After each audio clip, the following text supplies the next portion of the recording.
بسم اللہ الرحمن الرحیم۔ امریکہ میں لگنے والی آگ سے بھی بڑی آگ کس سن ہجری میں لگی؟ اس آگ کے بارے میں آقا کریم صلی اللہ علیہ وآلہ وسلم نے کیا ارشاد فرمایا؟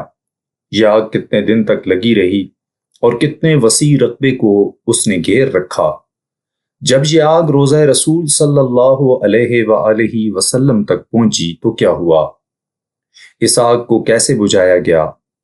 حضرت ابو ہریرہ رضی اللہ تعالی عنہ سے روایت ہے، رسول اللہ صلی اللہ علیہ وآلہ وسلم نے ارشاد فرمایا، لا تقوم الساعة حتى تخرج نار من ارض الحجاز تضيء اعناق الابل ببصرہ، کہ قیامت قائم نہیں ہوگی یہاں تک کہ سرزمین حجاز سے ایک آگ نکلے گی اور بصرہ میں اونٹوں کی گردنوں کو روشن کر دے گی۔ قیامت کی یہ پیشن گوئی پوری ہو چکی اور امریکہ میں جو آگ لگی وہ اس آگ کے مقابلے میں کچھ نہیں۔ اس کی تفصیل کچھ یوں ہے کہ 654 ہجری میں مدینہ طیبہ میں کئی بار زلزلہ آیا اور یہ زلزلہ اپنی شدت کے اعتبار سے زیادہ سخت نہیں تھا، اس لیے کسی کو محسوس ہوا اور کسی کو محسوس نہ ہوا۔ پھر 3 جمادی الثانی بدھ کی رات کے آخری حصہ میں اتنا شدید زلزلہ آیا کہ اس کی ہیبت سے لوگ کانپ گئے۔ زلزلوں کا یہ سلسلہ جمعہ کے دن تک جاری رہا۔ زلزلے کی آواز بجلی کی کڑک اور گرج سے زیادہ تھی، زمین اور دیواروں پر لرزہ طاری تھا۔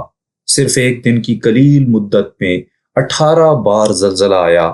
جمعہ کے دن دوپہر سے قبل زلزلوں کا سلسلہ بند ہو گیا تو لوگوں نے کچھ اطمینان محسوس کیا، مگر دوپہر کے وقت مدینہ طیبہ کے مشرق کی جانب کچھ فاصلے پر قبیلہ قریظہ کے قریب پہاڑوں میں ایک ایسی خوفناک آگ نمودار ہوئی جس کے بلند شعلے مدینہ طیبہ سے ایسے نظر آ رہے تھے کہ گویا یہ آگ مدینہ منورہ کے گھروں میں لگی ہوئی ہے۔ اس کے ظاہر ہونے کی جگہ سے آسمان پر دھواں پھیل گیا جو اس کثرت سے تھا کہ اس نے تمام افق کو گھیر لیا۔ جب تاریکی چھا گئی اور رات آ گئی تو اس کے شعلے بہت تیز ہو گئے، پھر یہ آگ بہتے ہوئے نالوں کی طرح سیلاب کی مانند پھیلنے لگی اور ایسا محسوس ہونے لگا کہ پہاڑیاں آگ بن کر بہتی چلی جا رہی ہیں۔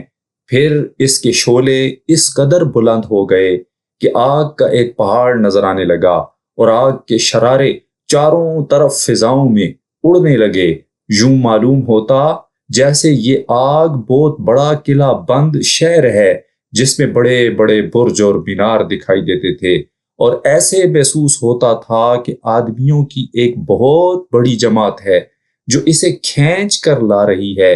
اس آگ کو دیکھ کر اہل مدینہ سخت خوف زدہ ہو گئے۔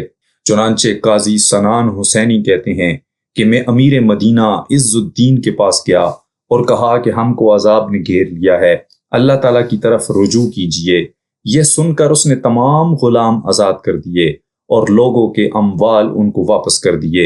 پھر وہ اپنے قلعے سے نکل کر حرم نبوی صلی اللہ علیہ وآلہ وسلم میں آیا۔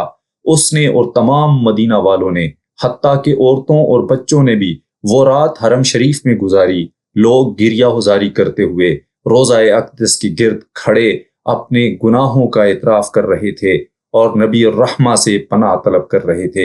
شارح بخاری اور علم الحدیث کے بہت بڑے امام علامہ قسطلانی، جنہوں نے اس آگ کو اپنی آنکھوں سے دیکھا اور اس پر ایک مستقل کتاب تصنیف کی، فرماتے ہیں کہ یہ آگ بڑھتی ہوئی ہرہ اور وادی شنطاط کے متصل آ پہنچی۔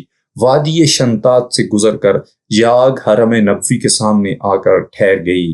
اس آگ کی آواز رات یعنی بجلی کی کڑک کی مانند تھی اور دریا کی طرح موجیں مارتی تھی۔ اس میں سرخ اور نیلی لہریں رواں تھیں۔ اس آگ کی شدت حرارت بہت زیادہ تھی، مگر ان تمام باتوں کے باوجود مدینہ طیبہ میں خنک اور ٹھنڈی ہوائیں چل رہی تھیں اور آگ کی ہلکی سی تپش بھی مدینہ طیبہ میں محسوس نہیں ہوتی تھی۔ حالانکہ اس آگ کی روشنی اتنی زیادہ تھی کہ حرم نبوی صلی اللہ علیہ وآلہ وسلم اور جملہ مکانات مدینہ کو مثل آفتاب کے روشن کیے ہوئے تھی، یہاں تک کہ لوگ رات کو اس کی روشنی میں کام کرتے تھے۔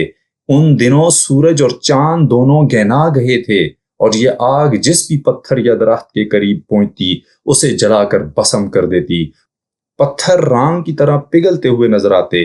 آگ کے پگھلے ہوئے پتھروں اور راکھ کی ایک بہت بڑی دیوار بن گئی جو بہت عرصہ تک انسانوں اور جانوروں کے لیے سد راہ بن گئی۔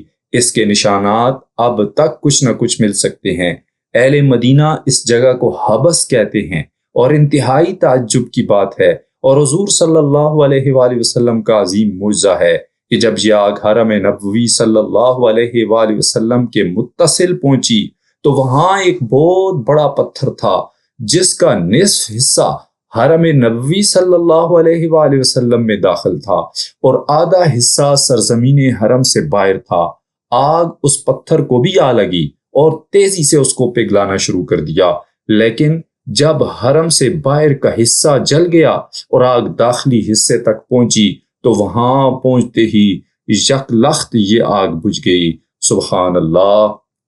مخبر صادق صلی اللہ علیہ وآلہ وسلم کی پیشن گوئی کے مطابق اس آگ کی روشنی مکہ مکرمہ سے نظر آنے لگی اور بہت سے لوگوں نے شہر بصرہ میں رات کو اسی آگ کی روشنی میں اونٹوں کی گردنوں کو دیکھ لیا، اور اس طرح نبی علیہ الصلوۃ والسلام کی یہ پیشن گوئی پوری ہوئی۔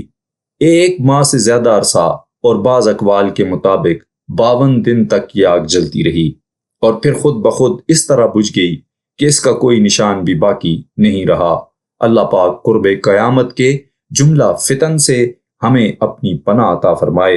کمنٹ میں آمین ضرور لکھ دیں تاکہ آپ بھی اس دعا میں شریک ہو جائیں۔